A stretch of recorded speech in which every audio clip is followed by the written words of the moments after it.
नमस्कार दोस्तों, जैसा कि आप सभी जानते हैं कि सावन का महीना भगवान भोलेनाथ शिव शंकर जी को समर्पित होता है।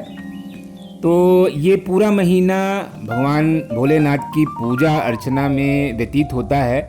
तो ऐसे में हमें चाहिए कि कुछ ऐसे पेड़ पौधे हम अपने गार्डन में ही लगा लें जिनसे कि हम उनकी पूजा के लिए हमें फूल और पत्तियां जो ज़रूरी होती हैं उनको चढ़ाने के लिए हमें अपने गार्डन से ही मिल जाएं, हमको बाहर कहीं परेशान होना न पड़े।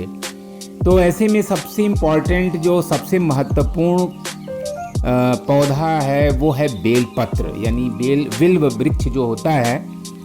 तो भगवान भोलेनाथ को सबसे ज़्यादा जो चीज़ प्रिय है वो है बेल का पत्ता, बेल का जो फल होता है या बेलपत्र होता है वो उनको अर्पित किया जाता है उनकी पूजा में। तो 3 पत्तियों वाला या 5 पत्तियों वाला इस तरह से कई पेड़ मिलते हैं। तो दोस्तों, अपने गार्डन में आप एक छोटा सा गमले में बेल का पौधा अवश्य लगा लें ताकि आपको बड़े आराम से रोज़ पूजा निमित्त यानी पूजा के लिए आपको इस तरह से अपने गार्डन से ही पत्तियां मिल जाएं, क्योंकि जल्दी मिल नहीं पाता है।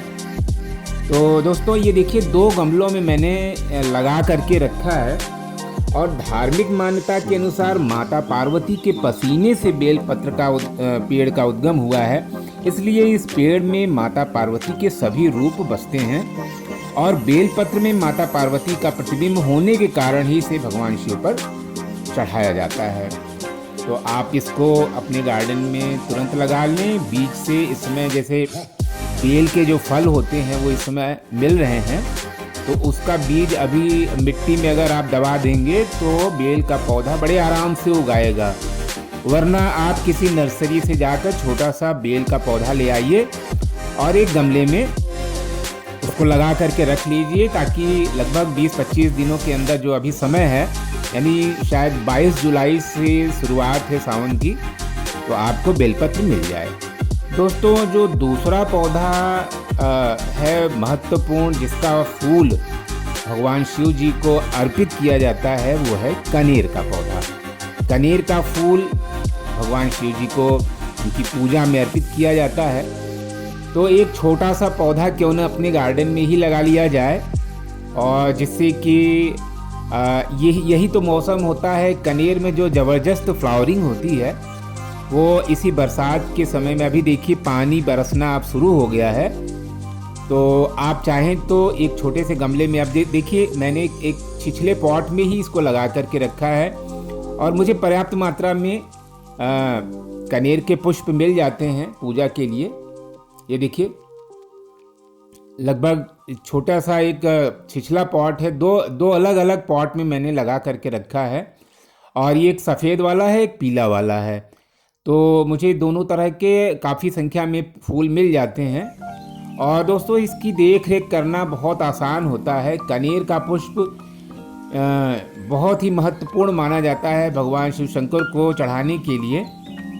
तो ये फूल आप इसका पौधा आप तुरंत ले आएँ, गार्डन में अपने लगाएं, किसी भी ज़मीन में भी लगा सकते हैं। ज़मीन में लगाएंगे तो एक बड़ा वृक्ष आकार में हो जाएगा। आप इसको गमले में लगाएं।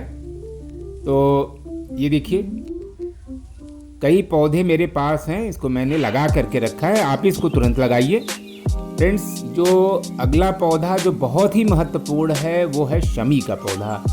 दोस्तों, जैसा कि आप सभी जानते हैं कि शमी पत्र भगवान शिव जी को समर्पित किया जाता है। उससे ऐसी मान्यता है कि शमी पत्र चढ़ाना जो है एक शमी का एक पत्ता लगभग 1000 बेल पत्रों के बराबर माना जाता है, ऐसी धार्मिक मान्यता है। तो शमी का पौधा भगवान शिव की पूजा के निमित्त इतना महत्वपूर्ण होने के कारण और उसका जो फूल होता है, तो अगर आप अपने गमले में इसको अभी तुरंत लगा लेते हैं तो लगभग 20-25 दिन अभी बाकी है सावन की जो शुरुआत होने में, तो तब तक तो वो काफ़ी बड़ा हो जाएगा। अभी तुरंत जो है किसी नर्सरी से आप जा कर के इस पौधे को आप ले आइए, अभी आपको मिल जाएगा और मौसम भी अनुकूल है तो आप किसी गमले में इसको लगा सकते हैं।